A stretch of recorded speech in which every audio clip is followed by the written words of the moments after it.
Hello everyone, it's day 6 of our sourdough class.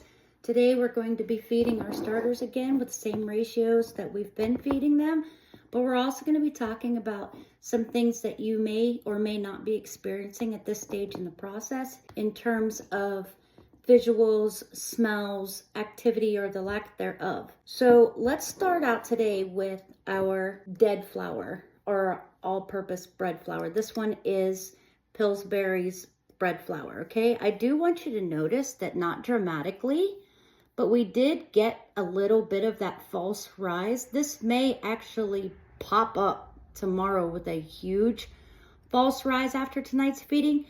But as you can see, there is some activity. If you can see the bottom, you can see these bubbles that are forming along the starter.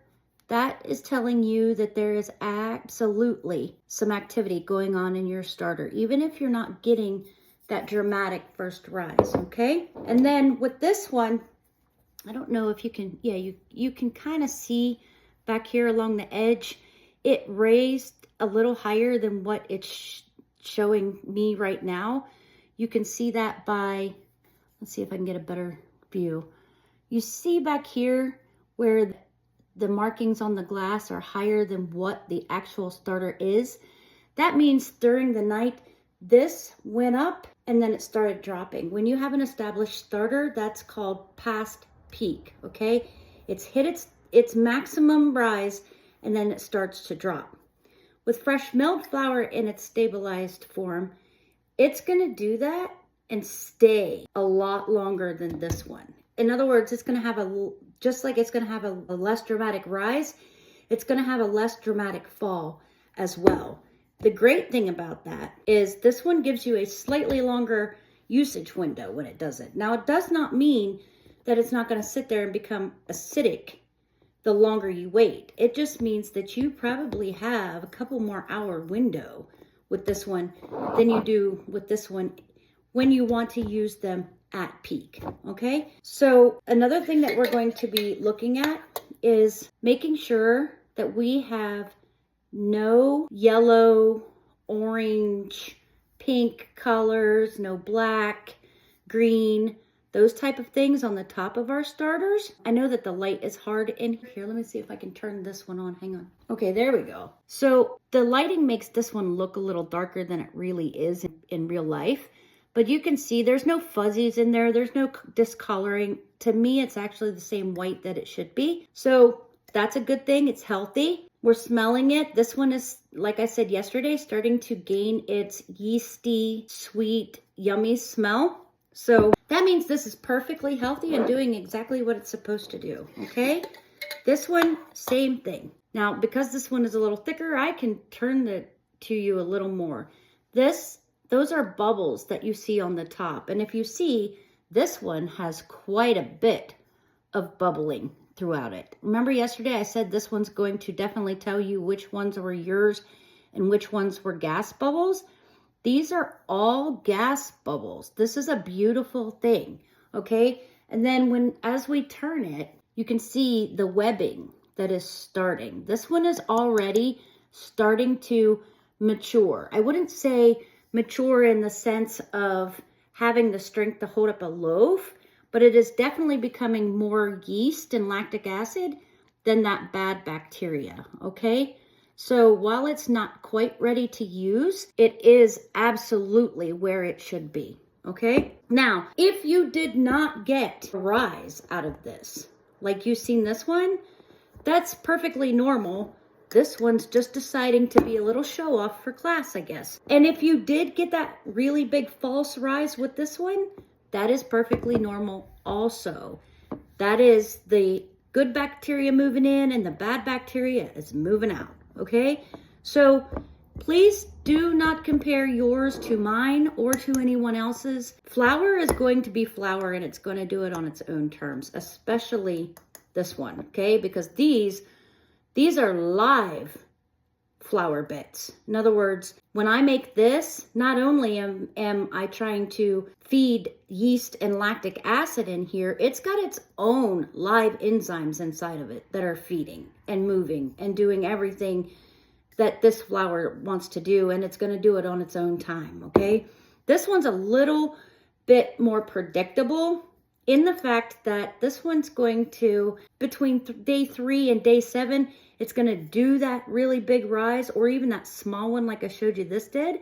And then it's going to look like it's not doing anything for quite a while that yeast kills out that bad bacteria, because it's a little harder for the yeast to find its food in this processed flour than it is to find it when we're basically feeding it superfood, okay? So let's feed our starters. We'll start with this one. I've already measured out the flour portions for these, but I'm just going to remind you that we do the 1 tablespoon of starter, and look at that. See that? So it didn't look like it was doing much, but if you notice, it is puffed up over the measuring cup. That means that it is really gaining its strength. And then look how slow that is coming out of the measuring cup, okay? Or tablespoon. That is actually a beautiful thing with the bread flour. Now, scrape this out. We are still throwing this discard in the garbage. This is still not safe to use, okay? So don't put it in your fridge. Don't make any discard recipes with it. It is still got some bad bacteria in it. So let me scrape out this jar here real quick, and I'll be right back. Okay, back with a clean jar. Now remember yesterday we did 2 tablespoons of the water. That's what we're gonna do again today. And then we're gonna mix that today, just because that's what I feel like doing, until we get that milk color and consistency. It's not necessary, as I've told you before, to do this.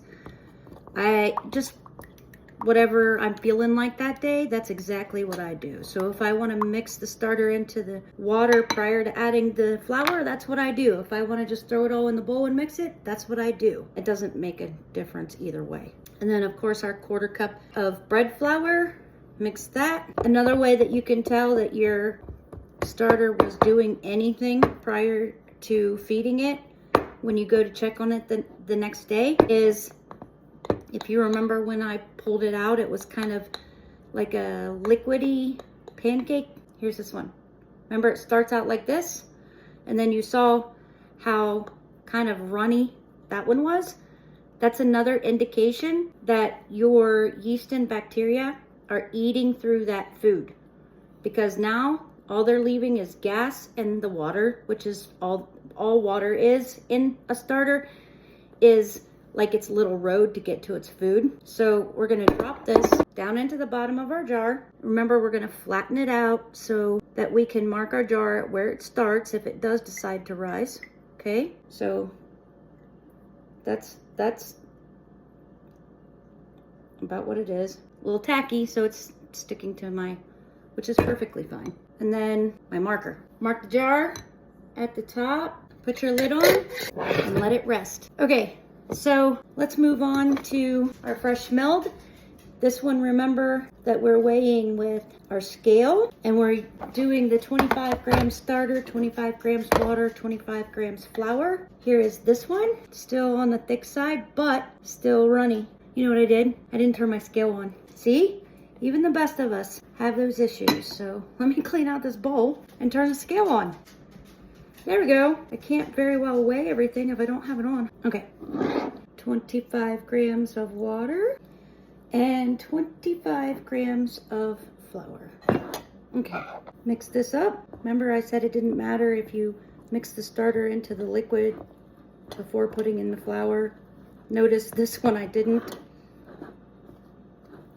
Doesn't matter. It really doesn't matter. The yeast is going to find its food regardless. Okay, that's all mixed. Let me scrape out the jar, rinse it out, and I'll be right back. Okay, this one's clean. Dry it out. Take our starter out. Remember, when you do those equal measurements like that, this one's going to look just like that also.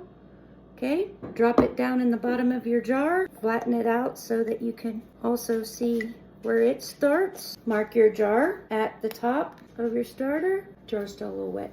Good enough. Put your lid on. No stirring, no feeding. Come back and see it tomorrow. Check the group page for your written lessons that go with this. And we'll come back and talk more about what day 7 should look like